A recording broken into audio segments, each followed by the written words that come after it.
Hey, it's A Nikki B on the scene and welcome back to my channel. If you are new, please hit that subscribe button so you don't miss another beat with me. So today we are talking about Shannon Sharpe and Amanda Seales and that entire sit down that they did, I believe either last week, I believe the episode dropped. Amanda Seales, she is an actress, a producer, a writer, I believe a director. She has been in the entertainment industry for a very long time. I think she's pushing 30 something years of being in the industry, if I'm not mistaken. Correct me if I'm wrong, but she's been in the game for a hot minute. Now, I know of Amanda Seales from her portraying a role in Insecure, written by Issa Rae, and she was also in a couple of other shows as well, so you've definitely seen her face. I think she was also on a political panel at some point, or I could be mixing her up with another woman. I'm sorry if I am, but she's very outspoken. Also, yes, and she is an activist as well. I forgot to mention that. She's a very outspoken person,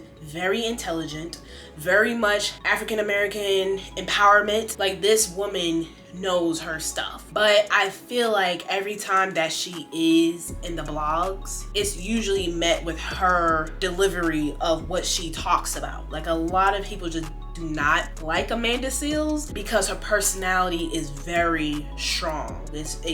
She walks into the room and no one knows how to act around her because of her just being this very, again, super outspoken person. She's gonna call it like it is. She's not gonna hold anything back. As commendable as it is to have those certain attributes about yourself, there is a lot of consequences as well with having those traits. I feel like watching this, interview with Amanda Seales and Shannon Sharpe, it really just showed the consequences of just being authentically yourself and how hard it is to maintain that in the lens of Hollywood. And for starters, I'm gonna talk quickly about Shannon Sharpe. He needs to do a lot more work. Like, he needs to do so much work in terms of just researching the people that he is interviewing and really show some level of care, because I feel like he has a team that looks up the information for him and he reads off of the index cards, which is great. I mean, if you don't want to do the work, that's fine, but fact check your researchers. Please do not sit up here with these index cards trying to tell the person in front of you that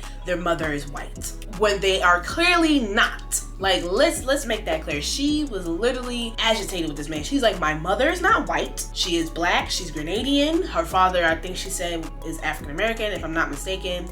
But regardless, both of them are black. And he kept trying to say, like, oh, but she married a white man. Who said that? Your source is in front of you. Your primary source is in front of you. What you have in your hand, Shannon Sharpe, is what they call it, secondary sources or a third party source, whatever. But you got some other information for somebody else to research. So you're looking at the primary source in front of you. She's telling you her life and her experience. Why are you trying to tell this woman that her mother is white or she married a white man? Because she's light skinned? Because you look at her, you know what I'm saying? Where are you getting that information from? Because of that moment and quite a few other moments as well from him, I just think he needs to do just a little more. He just needs a little more practice. Like, I try, I'm giving him a little grace. His show is very new. He's working through it. He did not go to school to become a journalist. He's out clearly. So he is working through it. So I'm going to give him grace, but he needs to do a lot of work. And again, double check the people that's pulling up this information and putting this on the index cards for you, because you're going to make yourself look like an idiot talking to people and they're going to correct you and they're going to look at you like, well, you haven't got your information right. If you don't know something, that's okay. Turn it into a question and you ask the person that you're talking to. Simple, simple, simple. And then on top of that, he was just downplaying like a lot of her experiences, especially when she talked about her experiencing racism when she was younger. And he was like really kind of defending like the kids and like, oh, like, but they didn't know, they was just kids. They don't know any better. And it's like, she was telling him her experience, like, regardless of what your opinion might think, like, well, they're just kids, it don't matter. Like, no, like, she told you something very serious. She experienced racism at a young age, having to deal with that. And you sitting up here talking about, oh, but they just kids. But they just kids. Racism is taught. How many times do we have to keep repeating this over and over to people? And they start them very young. That's why we have the entire case of Ruby Bridges. And I'm going to leave it there at that. Now we're going to talk about Amanda Seales. Like I said, I think she seems cool. Like I said, I think she's very smart, very outspoken. You know, I think she does have her head on her shoulders and she moves with authenticity. However, I just think she doesn't read the room very well. For example, when she was on the set of Insecure, she was in her trailer, and I don't know, it was something about a poster was in her room, either her co-worker, well, co-star, whatever, put it in her room or something like that. I don't know. But there was something in her room in relation to like history, like think like a political figure or whatever. And when she spoke with the person, she was like, "Oh, you're a revolutionary," you know? And he was taken aback by that comment, and he addressed it to her. He was like, "You know, do not call me that." You know, I don't think she said it in the way that I'm saying it, but basically he said, "Do not call him that." He doesn't want to be referred to as that. But instead of her apologizing and just like, "You know what, I'm sorry, you know, I just thought we had that kind of, you know, friendship where we could talk like that to each other," instead, she was just like, "We say it on the show." And I looked at her a little funny, because I'm just like, what you mean? Like, who cares if you say it on set, like in the show? You're playing a character. You're not on a show right now. You're not portraying your character. You are you. You are Amanda. You're not your character from Insecure. Respect people. And a couple other moments, I'm just like, you're not making yourself look too good in that aspect. And I think she should have respected him, because I think he ended up reporting it to somebody, because I know when it comes to like the film and theater world, you don't really have like HR or something like that. Like, you have people around, but it's not like how us 9-to-5ers, we go to HR and report those things. So he reported to somebody, and basically she had to issue an apology. But again, even when she did issue the apology, it was just kind of like she's doing it just to do it. Like, she didn't really understand the issue with that. So that was like one thing I was like, Amanda, I hear you, but I don't hear you. Like, and then she also told the story of how when she was a kid, and you know, she went to a school where it's literally like a handful amount of black students, and that was that. Everybody else was white. And one day she was in class and the teacher was spreading misinformation about something. So she took it upon herself to correct the teacher, which when you think about it is like, okay, it sounds like it makes sense. It sounds like, okay, you're correcting the teacher. This is a place of learning. Everyone should be thinking. Everyone should have critical thinking. Everyone should have an opinion, to have something to say. And anyone should speak up if they believe that somebody is incorrect. Obviously speak up in a very respectful manner. However, it's so many layers to the story. Like, again, think about it. She's the only black girl in her class. She's correcting a teacher, a white teacher, in front of white students. And the teacher pretty much tells her she sent her to the principal. The teacher said, "You're not supposed to be talking when I'm talking, and you're not supposed to be correct," whatever. You know how some teachers do, to be like, "Oh, I'm a teacher, like you can't be talking to me," like they be power tripping.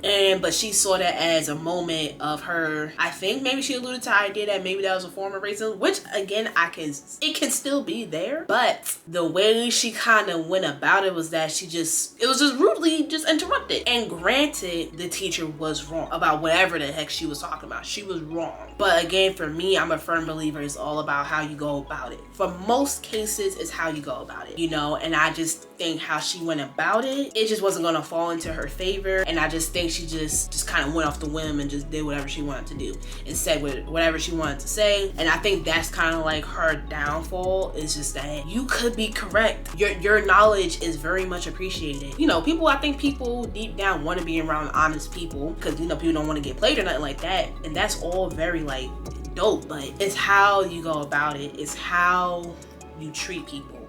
And as she continued to talk about her experiences, she always told the story from the perspective of what the other people were doing to her, and not from a perspective of like her perspective, their perspective, the actions that went on. Like, it wasn't giving us the story, it just gave us, they're the problem and I'm not. They're the problem and I'm not.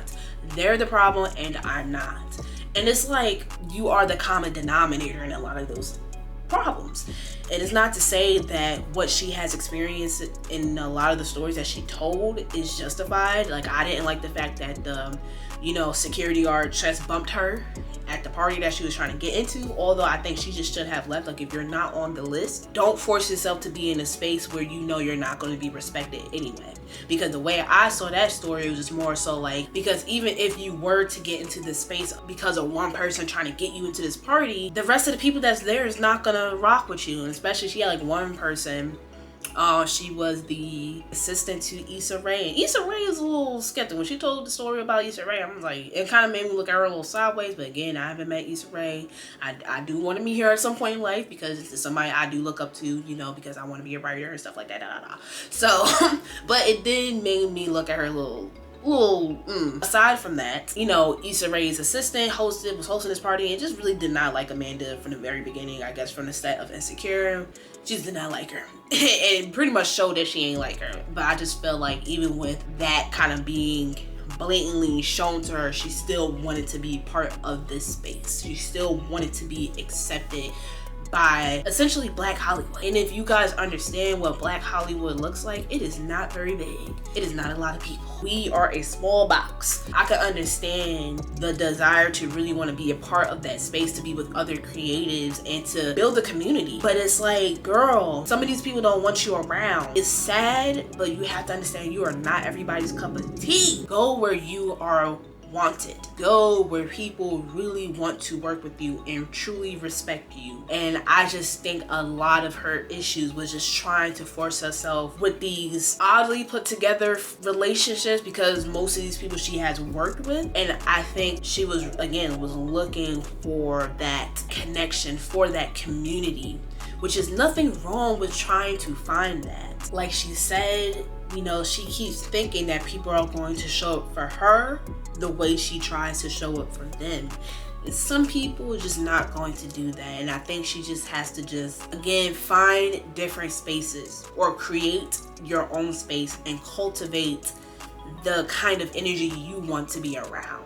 And especially, I feel like with how Amanda Seales is, her personality type, what she stands for, negates what Hollywood stands for. Who she is does not match with what Hollywood wants, especially in those type of spaces in Hollywood. I just think that this entire interview was just very much tension filled. I think Shannon Sharpe was annoyed by Amanda after a certain point. I think Amanda was annoyed by Shannon Sharpe after a certain point. The vibes just was not there. I don't think this was his best interview with somebody. He just needs more work. I think Amanda just needs to find a space again where she's going to be respected and honored.